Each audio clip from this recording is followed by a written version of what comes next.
बिस्मिल्लाहिर्रहमानिर्रहीम। अल्हम्दुलिल्लाहि रब्बिल आलमीन वस्सलातु वस्सलामु अला सय्यिदिल अंबिया'i वल मुरसलीन मुहम्मदिन व अला आलिहि व अस्हाबिहि अजमईन। अम्मा बअद। अऊज़ु बिल्लाहि मिनश शैतानिर रजीम। बिस्मिल्लाहिर्रहमानिर्रहीम। अलिफ लाम मीम ज़ालिकल किताबु ला रैब फीह हुदल लिल मुत्तक़ीन। वान इब्न अब्बास रज़ियल्लाहु तआला अन्हु क़ाल क़ाल रसूलुल्लाह सल्लल्लाहु अलैहि वसल्लम मन अदामा अन-नज़र फ़िल मुस्हफ़ मुत्तिअ बिबसरिही मा दामा फ़ी हयातिही।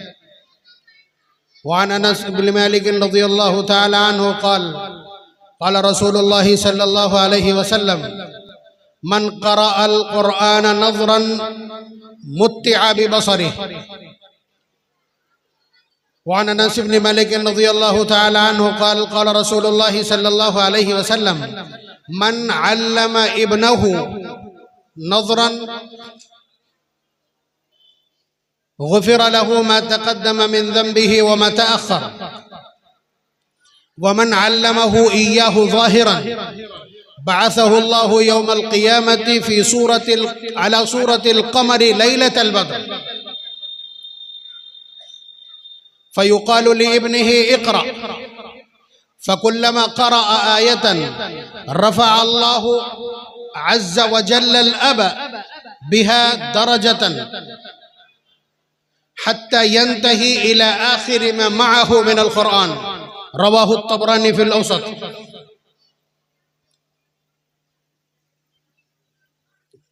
यहाँ आपने देखा इस मजलिस में दो तरह के तलबा को इनामात तकसीम किए गए। एक नाज़रे वाले यानी वो लोग जो कुरान करीम को देख कर पढ़ते हैं, और कुछ हुफ़्फ़ाज़े किराम जो कुरान करीम को देख कर पढ़ चुके हैं, अब उन्होंने उसको ज़बानी अपने सीने में महफूज कर लिया।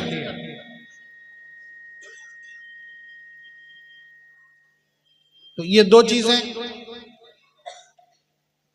याद रखिए कि कुरान करीम बहुत बड़ी मता है, बहुत बड़ा असासा है। आपको जिस चीज़ की ज़रूरत पड़ेगी उसके लिए आपको कुरान करीम की तरफ रुजू करना पड़ेगा। आप अपनी आखिरत संवारना चाहते हैं, कुरान की पनाह में आना पड़ेगा। आप नजात का रास्ता तलाश करना चाहते हैं, आपको कुरान की पनाह में आना पड़ेगा। आप नबी अकरम सल्लल्लाहु अलैहि वसल्लम से मोहब्बत करना चाहते हैं, कुरान की पनाह ढूंढना पड़ेगी। आप अपने आप को मुसलमान बनाए रखना चाहते हैं, ठीक ठीक ठीक, तो आपको कुरान करीम की पनाह तलाश करना पड़ेगी। यानी आपकी जिंदगी का जो पूरा निज़ाम अमल है, पूरा नेटवर्क है, वो सारा का सारा कुरान करीम से वाबस्ता है। अगर आप कुरान करीम से कनेक्टेड हैं तो ज़िंदगी का हर शोबा आपका रोशन रहेगा, मुनव्वर रहेगा।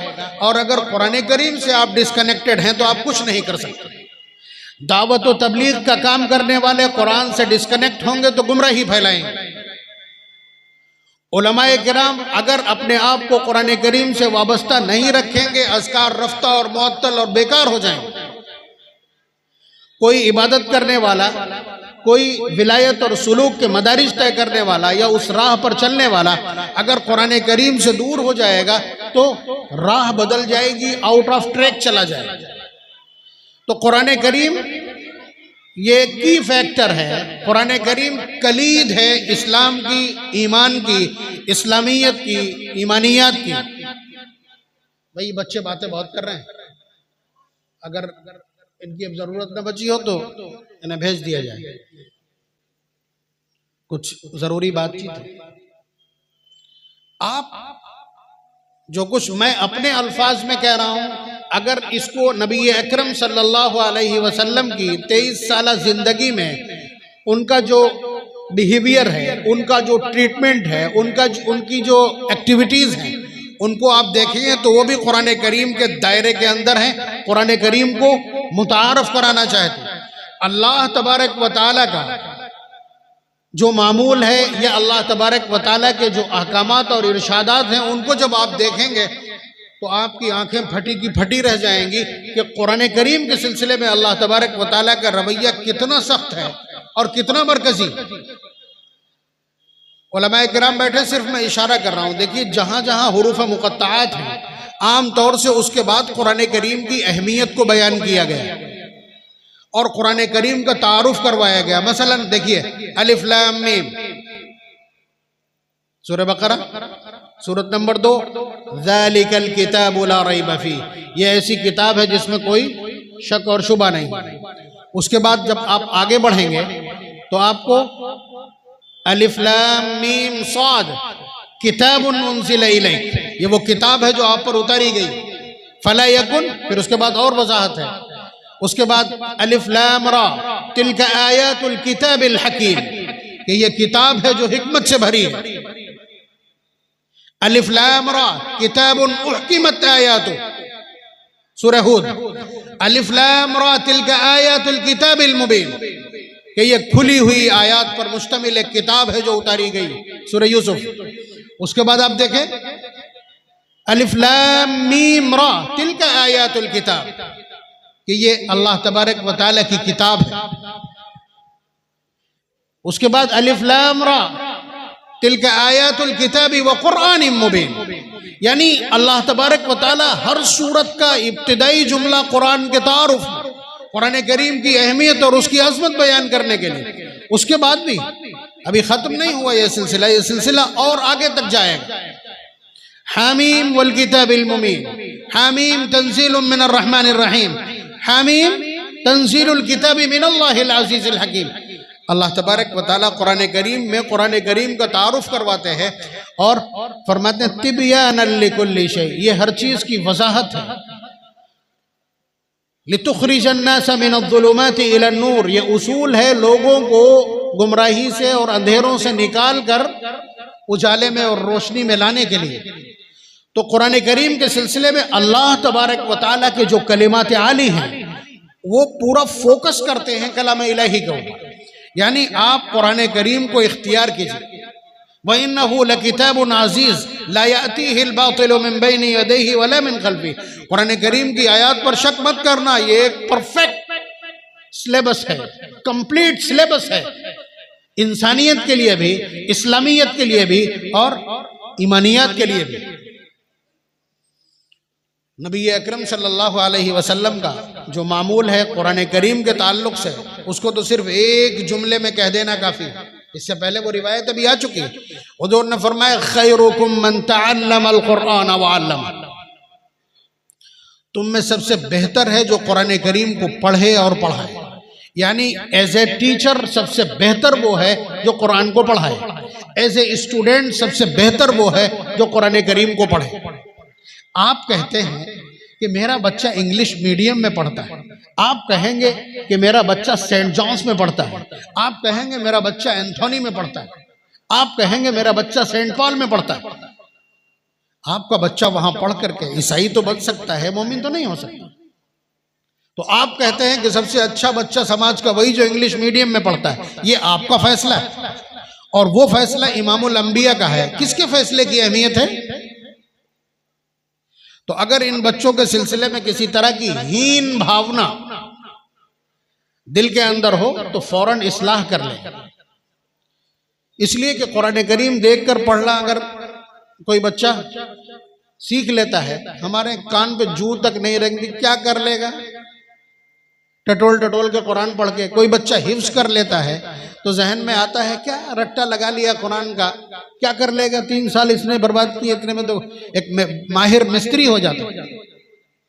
इस तरह की गंदगियां इस वक्त के इंटेलेक्चुअल्स के सीनों में गंदगी फैला रही हैं, ताफुन फैला रही हैं, संक्रमण फैला रही हैं। तो आप समझ लीजिए कि कुरान करीम हमारे रूह की ग़िज़ा, आपका अपना ये जिस्म है, आपका अपना ये जिस्म है, सारी फिक्र आपने जिस्म पे की, ये मेंटेन रहे, इस पर कीमती कपड़े हों, इस पर कीमती जूते हों, इसके ऊपर कीमती सजावट का सामान हो, मेकअप का सामान हो, और इसी जिस्म पर गुरूर किया जाता है। जो बिल्डर हैं वो अपनी मसल्स दिखाते फिरते हैं, या जो हेयर स्टाइल कीमती बनवाए घूम रहे हैं वो उस पर नाज करते हैं। कोई अपने बच्चे की जवानी की बलाएं लेता है, लेकिन जैसे ही इसकी रूह निकलती है तो फिर ना तो इससे मोहब्बत करने वाला कोई बचा है, और ना इसको कोई इस बात के लिए राजी है कि इसको 24 घंटे घर में रख ले, घर में दफन करने तक को राजी नहीं होगा। हर शख्स की फिक्र यह है कि जल्द अज जल्द इसको अंजाम तक पहुंचा दिया जाए। वही जिस्म जिसे देख देख करके लोग अशश करते थे, वही नौजवान जिस पर माँ जान निछावर करती थी और बहनें जिसकी बलाएं लेती थी, क्या हो गया इसको? हमने तो सारी तवज्जो इसी जिस्म पे लगा दी, इसी जिस्म पे लगा दी। और ये असरी तालीम, ये सारे के सारे टैग भी यहीं पे लगते हैं, सारे बिल्ले भी यहीं टांगे जाते हैं या यहाँ टांगे जाते हैं। इनकी भी पहुंच और इनका भी असर जिंदगी तक, ये उतार के दफन किया जाएगा। ये सारे बिल्ले, वक्त का अगर ब्रिगेडियर भी मरता है, चीफ ऑफ आर्मी भी अगर मरेगा तो सब कुछ उतार करके उसके बाद दफन किया जाएगा। हम अपनी बात कर रहे हैं, किसी और की नहीं। तो आप अंदाजा लगाइए कि ये सारी चीजें जिस्म तक महदूद हैं। अब आप उस जिस्म को रखना नहीं चाहते जिस पर नाज था, जिस पर सारे टैग और तमगात लगे हुए थे, जिस पर सारी मोहरें सबत थी। अब आप भगा रहे हैं उसको, फौरन निकालना चाहते हैं। कुछ लोग कब्र खोदने पे लगा दिए गए, कुछ कफन का सामान लाने पे लगा दिए गए, कुछ तख्ते तैयार करने पे। इसका मतलब ये है कि ये जिस्म कोई वैल्यू नहीं रखता। सच्चाई है, क्या चीज निकल गई? इसका मतलब जो चीज चली गई वही सबसे कीमती थी, वही सबसे कीमती थी जो चीज चली गई। और वो क्या था? वो रूह थी। रूह पर कभी पूरी जिंदगी तवज्जो ही नहीं की। रूह क्या, जिस्म क्या खाएगा, इसके लिए सुबह से शाम तक हराम और हलाल की तमीज किए बगैर हम लोग दौड़ते धूपते रहते हैं। लेकिन रूह को ताकत कहाँ से पहुंचेगी, ग़िज़ा कैसे मिलेगी, और रूह अपना काम कैसे करेगी, रूह का इस्तेमाल क्या है, रूह से नफा कैसे हासिल किया जाएगा, इस पर कभी कोई बात नहीं होती। बात समझ रहे हैं आप? तो उसी रूह की ग़िज़ा ये कलाम इलाही है, अला बिज़िक्रिल्लाहि तत्मइन्नुल क़ुलूब। उस रूह को ग़िज़ा, आसूदगी, तमानीनत, खुराक, तवानाई, कुव्वत, ये सारी की सारी चीज काहे से मिलती है? जिक्र से मिलती है। और कुरान अल्लाह का जिक्र है, इन्ना नहनु नज़्ज़लना ज़िक्र व इन्ना लहु लहाफ़िज़ून, कि हमने इस जिक्र यानी कुरान को उतारा है और हम ही इसके हाफिज हैं, हम ही इसके मुहाफिज हैं, हम ही इसके पासबान और पहरेदार हैं। तो आप अंदाजा लगाइए, ये कुरान करीम रूह की ग़िज़ा है और ये साथ जाएगी, ये साथ जाएगी। आप निकाल ही नहीं सकते इसको। सारे कपड़े उतार दें आप, जूते चप्पल उतार दें, बाल बना दें, दांत तोड़ लें, कुछ भी कर लें, लेकिन कलाम इलाही साथ जाएगा। और साथ ही नहीं जाएगा, बल्कि मैंने अभी रिवायत पढ़ी, उसका मैं तर्जुमा कर रहा हूं कि वो साथ जाएगी। और साथ जाने के बाद सबसे पहले इन्हीं को बुलाकर इनसे कहा जाएगा, नबी अकरम सल्लल्लाहु अलैहि वसल्लम ने जन्नत के दर्जात बतलाए हैं। उसका सबसे आला दर्जा क्या है? फिरदौस आला कहलाता है, फिरदौस कहलाता है। सबसे हाई सेक्शन जो है उसको फिरदौस कहते हैं। और जन्नत के जितने भी दर्जात हैं वो उतने ही हैं जितने कुरान करीम की आयतें हैं। इन्ना अदद दरजिल कुरानी अदद आयल कुरान, कुरान करीम के दर्जात की तादाद उतनी है जितनी कुरान करीम की आयात की तादाद। ला करके गेट पे खड़ा करके जीने के पास कह दिया जाएगा, इक़रा वर्क़ा, इक़रा वर्तक़ी वरत्तिल कमा कुन्त तुरत्तिलु फ़िद दुनिया फ़इन्न मंज़िलका इंद आखिरी आयतिन तक़रऊहा, कि तू पढ़ता जा और दर्जात पर चढ़ता जा। हर आयत पर एक दर्जा, एक मंजिल, एक महला चढ़ता चला जाएगा। जहां पे भूल करके ठहर जाएगा वही मंजिल है। अगर पूरा पढ़ गया तो आखिरी दर्जे तक पहुंचेगा। इसलिए याद रखें हुफ़्फ़ाज़ किराम कि अगर कुरान याद होगा तभी ये सेलिब्रेशन मिलेगा, सेलिब्रेशन का पॉइंट तभी मिलेगा जब कुरान याद होगा। भूल जाएंगे तो पहले ही दर्जे पे धर रहेंगे तो ग्राउंड फ्लोर मिलेगा। बात समझ रहे हैं? तो ये एक निज़ाम है अल्लाह तबारक व तआला के यहाँ कुरान करीम पर एजाज मिलता है, वाबस्ता है। ये अलग बात है कि हमारी ड्यूटी थी कि हम कुरान को पढ़ते पूरी तबीयत के साथ, तवज्जो के साथ, अच्छी आवाज़ के साथ, पूरे रिदम के साथ, पूरे सुर और ताल के साथ। हुजूर ने फरमाया मल्लम यतगन्ना बिल कुरानी फलैसा मिन्ना, कि जो कुरान करीम को रिदम के साथ अच्छी आवाज़ से ना पढ़े वो हम में से नहीं। ज़य्यिनुल कुरान बिअस्वातिकुम, कि अपनी आवाज़ों के ज़रिए कुरान करीम को पढ़ा करो, खूबसूरत आवाज़ों के ज़रिए कुरान करीम पर अपनी आवाज़ का जादू जगाया करो। फिर उसके बाद कुरान करीम को समझना, वयुअल्लिमुहुमुल किताब, कुरान करीम को समझना जिम्मेदारी थी। फिर उस पर अमल करना जिम्मेदारी थी। फिर उस पर दूसरों को अमल की दावत देना जिम्मेदारी थी। फिर उसके बाद ये साबित करना कि कुरान हक है और इकलौता हिदायत और नजात का फार्मूला है, अल्लाह तबारक व तआला के कुर्ब का अकेला वसीला है, यह साबित करना हमारी जिम्मेदारी थी। लेकिन कुरान करीम को इहक़ाक़ हक़ और इब्ताल बातिल के लिए इस्तेमाल करना, इसको तो बहुत दूर छोड़ दिया हमने। कुरान करीम पर समझ करके अमल करने वालों की तादाद भी घट करके सिफर के करीब आ गई। कुरान करीम को समझने वालों की तादाद भी मुसलसल घट रही है। और अब आखिरी दर्जा बचा था कुरान करीम को उसके हक के साथ तिलावत करना, वो भी बहुत निचले स्तर पर चला गया। मदारिस में ये जो बच्चे हैं, इनसे तो तवक्को की जा सकती है कि ये कुरान करीम को कुरान करीम के सही लबो लहजे में पढ़ेंगे, इसलिए कि इनको कुर्रा तालीम देते हैं, तजवीज़ के साथ इन्हें कुरान पढ़ाया जाता है। तो इनसे उम्मीद है कि जब ये कुरान पढ़ेंगे तो लोग सारी गुफ्तगू बंद करके उसके बाद कुरान करीम को सुनेंगे। कुरान करीम के बुनियादी आदाब में से है वइज़ा क़ुरिअल कुरान फस्तमिऊ लहू व अंसितू, कि कुरान करीम की जब तिलावत की जाए तो उसको बहुत गौर से सुना जाए और पूरी तरह खामोशी इख्तियार की जाए, यानी माहौल में पिन ड्रॉप साइलेंस हो और उसके साथ साथ हमतन गोश हो।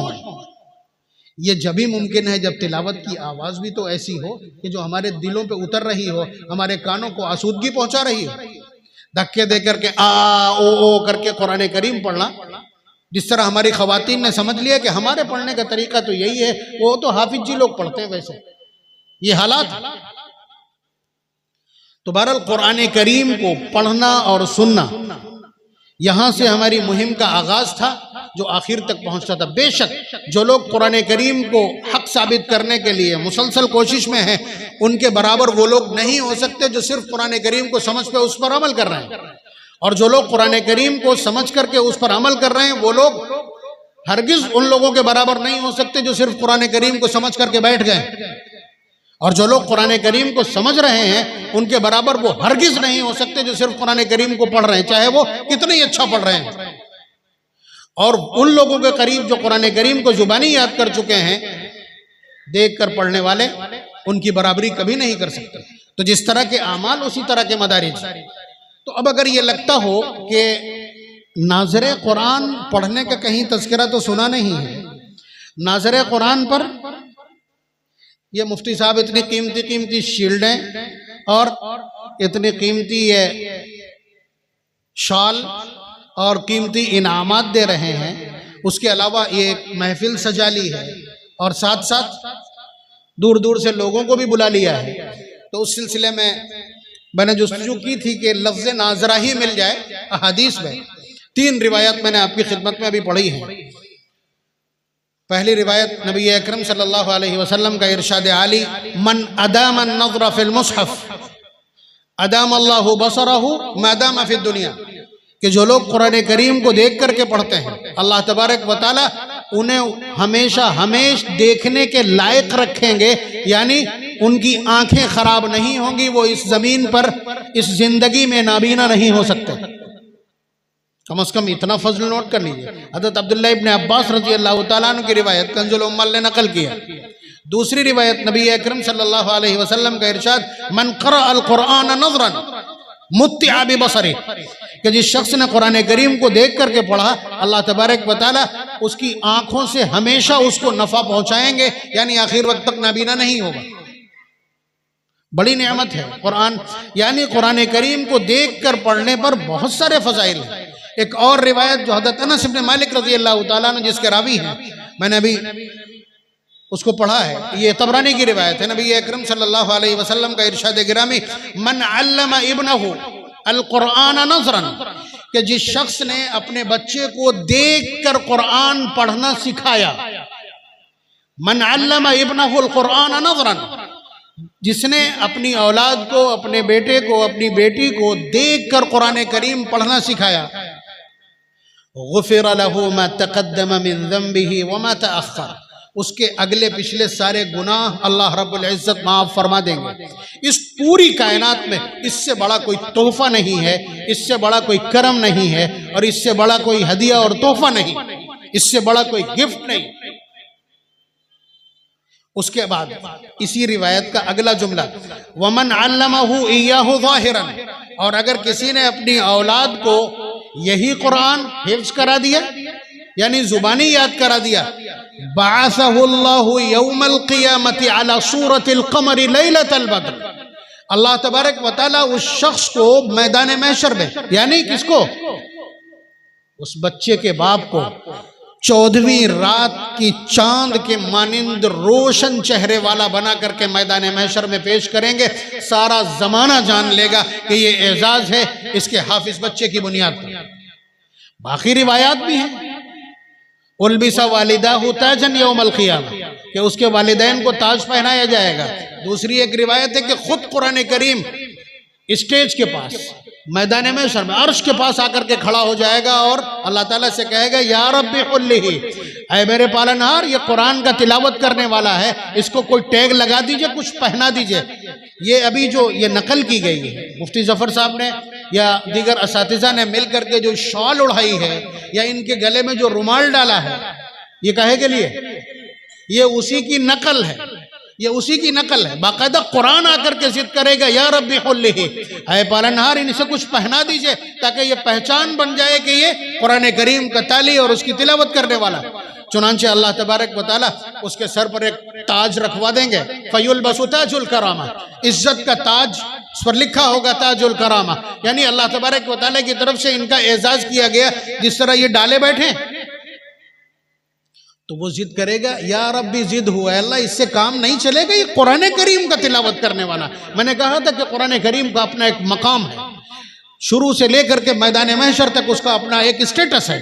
चुनांचे वो कहेगा, या रब्बी जिद हो, अल्लाह कुछ और, अभी इतनी पहचान काफी नहीं है। फयुल्बसु हुल्लतुल करामा, ऊपर से नीचे तक हुल्लतुल करामा एक ड्रेस कोड है, वो अल्लाह तबारक व तआला उसको पहनवा देंगे। अभी भी कुरान हटेगा नहीं वहां से, कहेगा, या रब्बी जिद हो, अल्लाह कुछ और बढ़ा दीजिए। फिर कहेगा, इरज़ान हो, अब पहनने को तो कुछ बचा नहीं है, एक सर्टिफिकेट दे दीजिए, जिस तरह अभी शील्ड दी गई है, एक सर्टिफिकेट दे दीजिए कि आप इससे राजी हैं। तो अल्लाह ताला ऐलान करेंगे कि मैं इससे राजी हूं।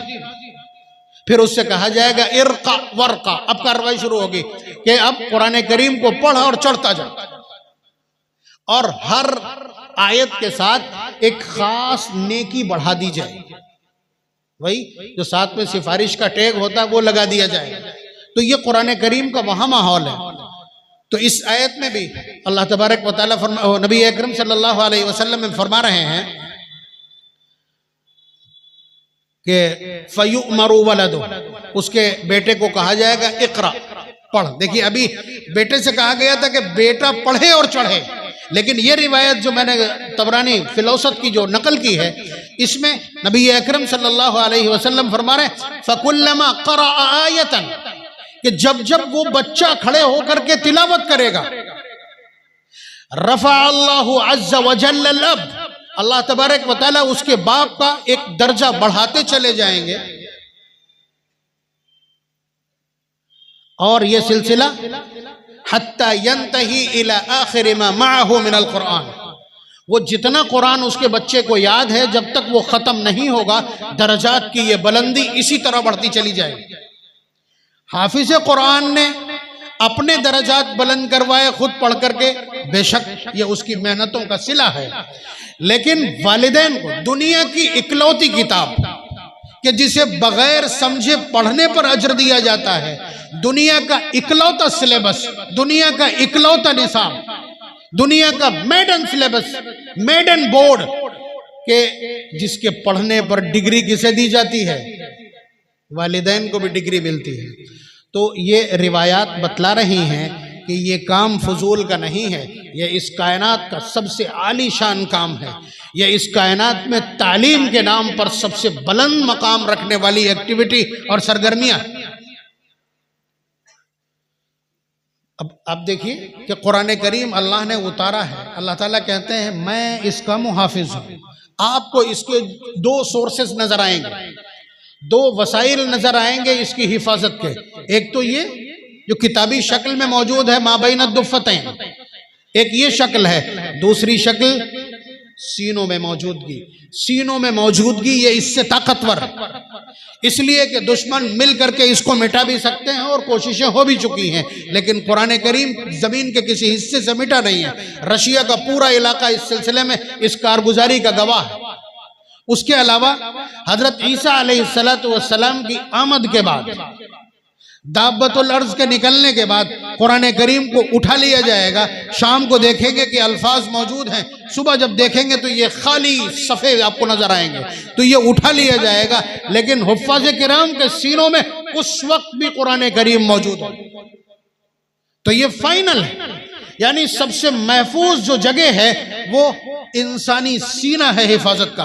तो अल्लाह तबारक व तआला ने हिफाजत का जिम्मा लिया था, उसके लिए उन्होंने फोर्स भर्ती की थी। ये सारे के सारे वाइट कमांडोज हैं कुरान करीम के, जो कुरान करीम की पासबानी, पहरेदारी और उसकी हिफाजत पर मामूर। आप जिस तरह ब्लैक कमांडोज को देख करके जगह छोड़ देते हैं, राहें छोड़ देते हैं, खौफ आपके दिल में बस जाता है, इनको देख करके आपके दिल में एहतराम क्यों नहीं पैदा होता? अगर पैदा नहीं होता तो ये कुरान करीम का एहतराम नहीं है, खुदा की कसम। अल्लाह तबारक व तआला इस तरह की मजालिस बार बार यहाँ मुनक़िद होती रहें, हर गली में, हर महल्ले में इस तरह की मजलिसें मुनाकिद हों, और बार बार इस तरह की खेप हमको रुमाल डाले हुए और शॉल डाले हुए दिखे, और इस तरह एजाज़ पाते हुए ये नन्हे मुन्ने बच्चे दिखें। कुरान करीम से वाबस्तगी का ये मंजर, नई नस्लों का कुरान करीम से ताल्लुक़ और वाबस्तगी हमको बार बार नजर आए, ये हमारे बुजुर्गों को आसानी के साथ मरने देगा कम अज़ कम कि हम कुरान करीम के वारिसों को अपनी आंखों से देख लें। अल्लाह तबारक व तआला हम सबको कुरान करीम से वाबस्तगी इनायत फरमाए, कुरान करीम के तालीम और उसकी तफ़हीम व तशरीह के फ़रोग़ में हिस्सेदार बनने की तौफ़ीक़ नसीब फरमाए। ये इतने बच्चे जिन लोगों ने तैयार किए हैं, अल्लाह उन असातिज़ा को, मुंतज़िमीन को, मदारिस के ज़िम्मेदारों को, ताउन करने वालों को कुरान करीम की शाया निशान और उसकी मुनासबत से बदल इनायत फरमाए, सेहत और तवानाई बख्शे, इनके इरादों को जिला इनायत फरमाए, इनकी हिम्मतों को अफजाइश इनायत फरमाए। व आखिरु दावाना अनिल हम्दुलिल्लाह।